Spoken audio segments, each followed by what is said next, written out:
You can open your option window, click on this little, looks like a gear, and if you hover over it, it says options. That will open up all of the different settings that you can have in your campaign. You can play around with a lot of these things. If you have any questions, feel free to shoot me an email at ddavison@smiteworks.com, and I'd be happy to walk you through that. But partway down this list, and I think I went past it here, there should be an option for decals. Okay, so here it says desktop decal image. So here, if you click on this, or if you go to the left or the right, it'll actually like cycle through the list, but you can just click in the middle, and that's our default one for SmiteWorks. Here's the D&D ones, and then here you'll see it says Volo 1. And this just basically, whenever the players connect, they'll see this image that you set as a desktop decal. So it's a way to kind of reward players for buying the official modules and having, you know, their own interface a little bit customized. So there's Volo 1, here's 2, 3, which I personally love this one. This one's my favorite. 4, this looks great. 5, 6, 7, and then 8, and this one I think is quite cool as well. So we use that alternate cover, and then we place it on top of the stack of books, so I think it looks pretty sweet. So I'm going to go ahead and just leave it. I'm going to switch it to, I'm going to leave it on that one for now, and then I'm going to show you how to activate the module. You go to the library button, and then here you'll see the interface has really changed quite a bit. We now have the option to go to GM mode, to play mode, and you see it changes out the little icons on the right here. Or if you want to create a PC, this is more specific to when you're looking at PCs. And really it just changes the buttons there, so that when I click on these, let me move this out of the way.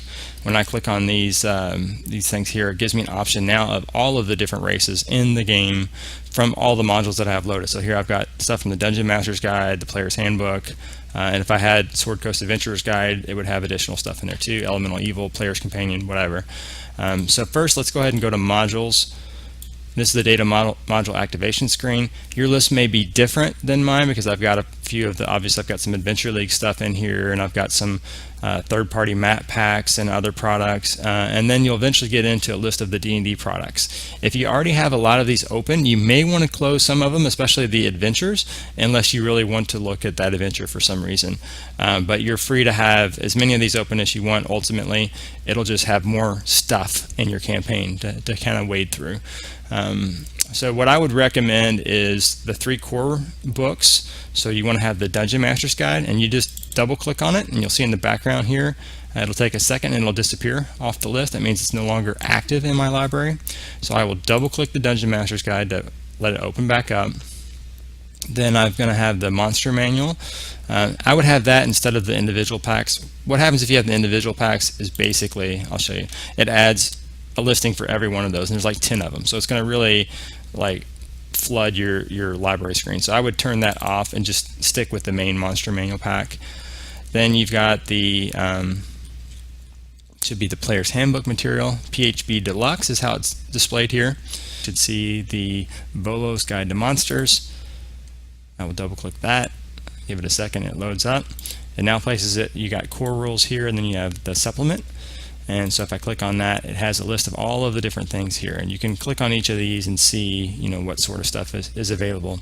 So encounters, you'll see that there's a here's a list of hags. You can click through the links, and now you've got all of the stats for the monster. You have the image of what the monster looks like, and you can click through all of those if you would like.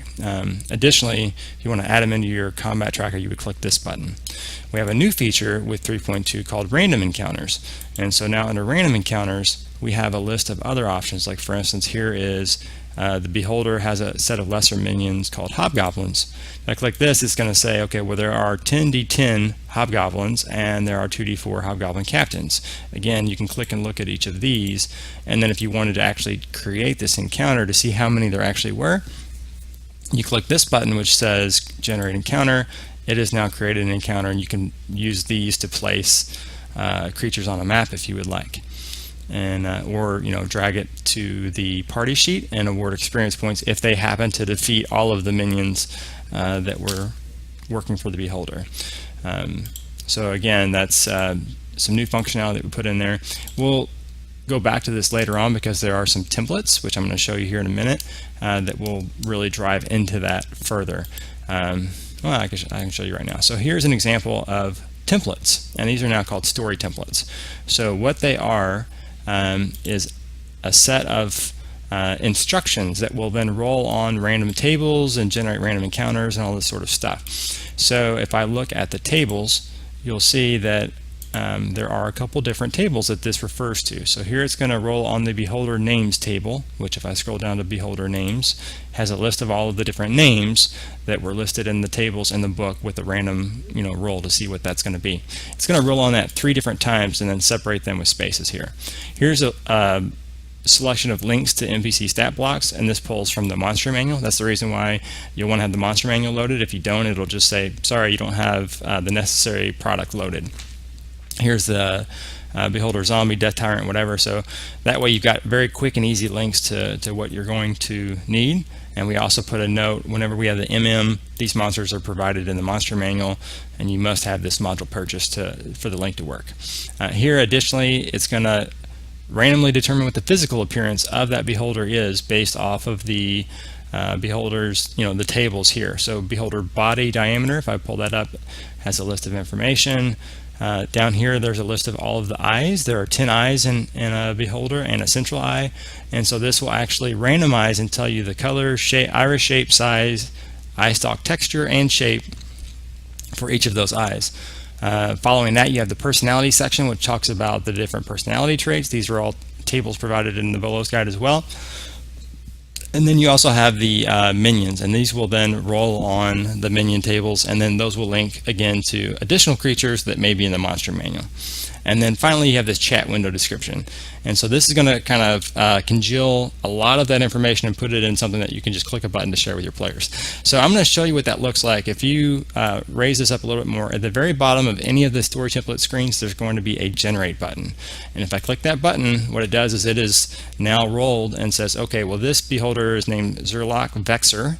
It's editable, so if I know that he is a regular beholder, I don't need these other ones, I can just delete these, and now I've got a link to his stat block, and I can further edit this if I would choose, and I could call him what his name is if I want to. Here it tells me that he is a pinkish beholder that's 5 feet wide, and he's got a large or wide mouth with thick and pointed teeth and warty skin. Here, if I drag this to make it a little bit bigger, you can also see what each of his eyes looks like. And you can customize this further if you want to say, okay, well this eye is the one that does the disintegration ray, or this one is the one that does the fear ray, whatever. And you could even modify this template to have it predefine what those eyes are.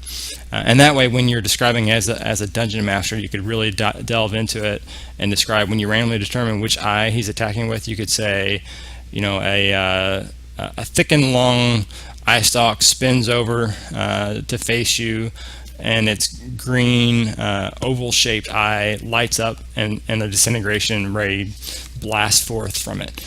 So I think this is really kind of a cool feature that I think players and dungeon masters are really going to enjoy. Here you've got the personality, and it talks about all of his personality ideas, his bonds, flaws, that sort of stuff. And then here's links to his minions. Again, you've got the Durger work for him. And it's 10d6 Durger. So how many Durger actually work for him? Click the button, you say, okay, well he has 21 Durger that work for him, and he's got some hobgoblins, you could roll on those as well, some trolls and whatever. And then you could populate a dungeon if you wanted to, and then populate out his lair with all of those creatures and figure out where they're going to start, where they're going to be with those various encounters. Here you'll see that, as we discussed earlier, let me close the actual starting template. Here it says he's a 5 foot wide beholder with a warty pinkish skin, large, wide sized and shaped mouth featuring thick and pointed teeth around the edge of the eye. So let's just put it all in a nice paragraph form that you could then share with the players. So there it is into the chat window. And so the cool thing about that is, as a DM, let me close this back down again, you can actually create several of these before you're happy, and just keep looking at them and say, okay, do I want this guy, this guy, this guy? And now I've got very quickly 3 different beholders that I can compare and see, if I like one of them better than the other one. This one's got kobolds and fire giants and basilisks working for him. This other one has cultists and cult fanatics, fire giants as well, and then ropers. And then this third one has, let's see, more fire giants. Fire giants seem to be a lucky roll here, and chimeras and Otiogs, however you pronounce that. So that's the templates. You can look through each of these templates and see what sort of stuff is there, but they're very similar. So here's the Giants has its tables that it's going to roll across. The nulls have linked to their different things. Each of these also includes the link to the NPC stat blocks that you might need. Let's see. I think that's pretty much it for those. The tables we already kind of covered. Magic item templates. This is for use with the Forge. So if you wanted to make, add the Carapace armor functionality to some other armor benefit, you could go into the item Forge and link those together. Here's the actual magic items which use these. So here's Mind Carapace Ringmail. But if you wanted Mind Carapace, I don't know, let's say instead of Ringmail, let's look for a different armor type. You could actually, use that. So to use the Forge, I go to Items and then click on Forge. And so here I can look for some basic items. So let's look for, how about, let's look for some armor. And let's say, how about a breastplate? So let's do a Carapace breastplate. I'm going to drop this into the equipment list. This will be cleared out by default, so let me clear that out. Alright, so I'm going to use a breastplate, and then here I'm going to use this magic item template to drag that into the templates. And now if I click, oops, I clicked the wrong button. Let me try that again. So magic item templates, and then I needed the equipment again. So hold on. Let's grab the breastplate. Here we go. Alright, so if I grab this, there's a Forge magic item button. Not the clear Forge, but the Forge magic item. Click on that, and now it's created a Mind Carapace breastplate armor that takes basically the basic stats of the Carapace, of the breastplate, and then it adds the extra notes for the Mind Carapace armor. So again, it's just more functionality, more features for dungeon masters to be able to utilize. And let's see. Okay, so we have that. We have the magic items. We have NPCs. NPCs, you have it alphabetically, or by challenge rating, or by class type, which you can see here. It's got aberrations, beasts, dragons, etc. These are all the ones just in this module. And some of these refer back. Let's see, the Kraken Priest. They're all there. Under the other notes, they almost always have the actual NPC image that you can refer back to. So that's one way you can get to the NPCs.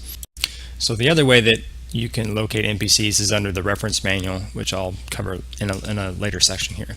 Next in line we have the races, and under races you can pull this up and it has a list of all of the different races that are provided in Volo's guide. So here if I was to look at, say, Triton, for example, you can always change the size of these if you want to make it easier to read, but it has the image of the Triton. If you want to open that up and share it with the players, you can share this entire page with players as well. I'm sorry, you would drag it to the character sheets and do it that way. You also have a list of all the quirks, ability scores, that sort of stuff. This is usable in a new character that you want to build. So if I was to go to the character selection, I went to PCs, click on the edit window, and then hit add item. Now I've got a brand new PC. Let's call him Sammy, for instance. You would roll the stats, do all that sort of stuff, assign, let's see, double click on, or click on the portrait window, go down to D&D 5e, and then other, and now we've added all of these new portraits from the book, and then there's maybe like one more human or elf as well. So I can grab his photo, and then I can further drag the race to the race section. And you'll see in the background what it did is it added all of these different functions and abilities to this character. So if I look under the abilities tab, now they're all there, and it tells me, okay, well, he's amphibious, he's an emissary of the sea, and he's got this other ability. And then here he knows common and primordial on the language type. If I go back up to the main section, at any point in time I can click on that link as a player and I can open it up and refer back to it. So that's how you can get into the races.